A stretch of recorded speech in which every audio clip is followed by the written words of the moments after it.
من الحلويات الفاخرة جدا في العيد هو الصابليه والتارت. بتلاقوه كده محطوط في حتة على جنب، كأنه برنس كده الليلة كلها. تعالوا النهاردة هنعمله بطريقة سهلة وبسيطة. هنعمل الصابليه اللوكس والتارت كمان بطريقة بسيطة وسهلة وما فيهاش كده بهرجة وحاجات كتير تعمل غيبوبة. هنعمله بطريقة حلوة جدا وطريقة تزيين بسيطة، وهنشكل أشكال كتير زي ما انتوا شايفين. وكل سنة وانتم طيبين. تعالوا نشوفوا عملناه ازاي. والمفاجأة النهاردة انه بثلاث مكونات بس ومفهوش بيض. هنعمله بطريقة سهلة وبسيطة ومتأكدة هتنال اعجابكم. اول حاجة معايا كيلو دقيق. كيلو الدقيق ده هحط عليه 350 جرام من السكر و750 جرام من الزبدة. كل دول هاخدهم على عجان دفعة واحدة، مش عايزة بيض، مش عايزة اي مواد رافعة. هو بس الثلاث مكونات دول. ممكن بس نحط اي روايح حلوة زي الفانيليا، زي اسانس الحليب، اي حاجة كده تدي ريحة حلوة وخلاص. ولو مش عايزة خلاص ما تحطيش. حطيتهم دفعة واحدة مرة واحدة، مش هضرب بقى الزبدة لوحدها والسكر لوحده زي ايه نواعم العيد كلها. لا، ده كده هناخد الثلاث مكونات على بعض كده دفعة واحدة في العجان وهنخلطهم مع بعض. بس كده مش اكتر من كده. بس ضروري اي مكون جاف زي ما اتعودنا مع بعض في حلويات العيد كلها لازم تنخليه. السكر نخلته قبل التصوير عشان اوزنه مظبوط، وادي دي كمان. خلاص، تمام كده نضفنا كده وظبطنا الدنيا. هنعجنهم مع بعض في العجان كده مع بعض لحد ما يلموا يعملوا عجينة. شوية من قصانص الحليب صغيرين، يعني اقل من معلقة صغيرة. وممكن تحطي فانيليا وممكن تستغني خالص زي ما اتفقنا. عجنتهم مع بعض كده لحد ما ادوني عجينه لمها في ايدي، يعني مجرد ما تلاقيه شكل عجينه ارفعي العجانه على طول. مش عايزين عجن كتير فيه والكلام ده. جبت بقى على طول من غير ما اريح العجينه ولا اي حاجه على المفرش او على كيسين بلاستيك او رشه دقيق اللي يريحك. هفرد العجينه واحسها بايدي كده ان هي كلها سمك واحد. هجيب قطعات الصبلي بتاعتنا وابتدي ان انا اقطعها بالاشكال بقى اللي تريحك وتحبيها.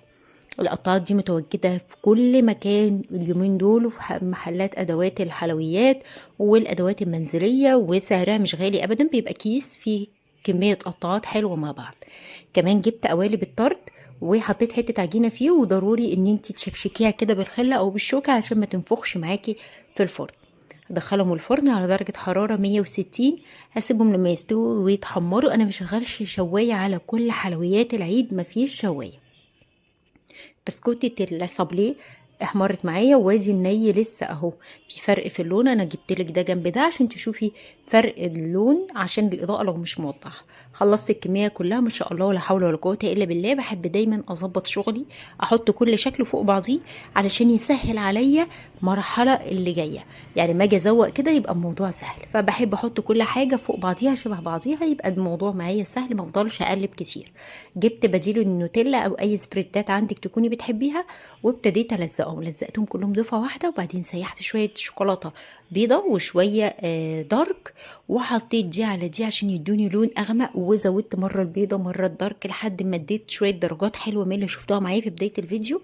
يعني الموضوع كله بنوعين شوكولاته بس. عملت كل اللي انتوا شايفينه ده.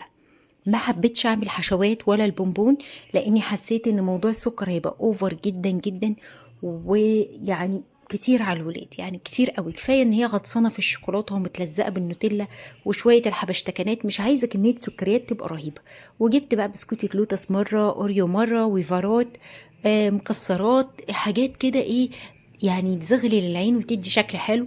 الورد المحمدي، اي حاجه متواجده عندك، اللولي، كل الكلام ده. عايز اقولك اللون الكافيه ده حطيت قطعه دارك ومعاها 3 قطع مثلا من الوايت او الشوكولاته البيضاء ادوني الكافيه.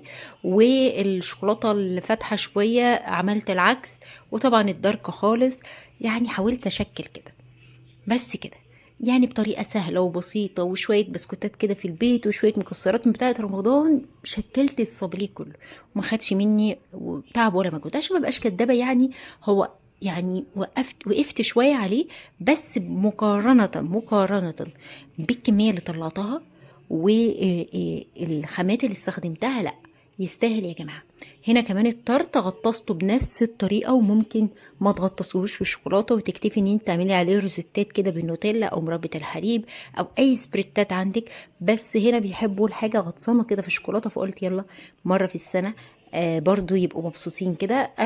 زينت الطرد بالورد محمدي والويفر والمكسرات، ويعني شكلت كده زي ما انتم شايفين. طريقته سهلة وبسيطة، وبجد بجد تحفة تحفة تحفة وشيك في التقديم. شوفي لما تحطي لضيوفك طبق من التارت او السابليه ده جنب شوية الحاجات الحلوة اللي احنا عملناها مع بعض واللي لسه هنقدمها الايام الجاية، بجد محدش بيصدق ان الشغل ده شغل بيتي. كله بيفتكر جايباه من بره، ده بالعكس كمان بيقولي انت جايباه منين، يعني عايزين يعرفوا كمان المكان اللي جايبة منه الحلويات بتاعتي. فجربوها وانا متأكدة ان طريقتي هتعجبكم جدا. وطريقة الصبلي ب3 مكونات والله اطعم بكثير من البيض. جربوه بجد بجد بجد هيعجبكم. كل سنة وانتم طيبين. اي طلبات بقى او اي استفسارات اكتبوا لي تحت في الكومنتات، عايزين نعمل مع بعض ايه من حلويات العيد. واي استفسار في خلال الفيديو ده، يعني اللي لو في حاجة مش واضحة سيبوها لي تحت في الكومنتات. وكل سنة وانتم بألف خير، وتقبل الله منا ومنكم.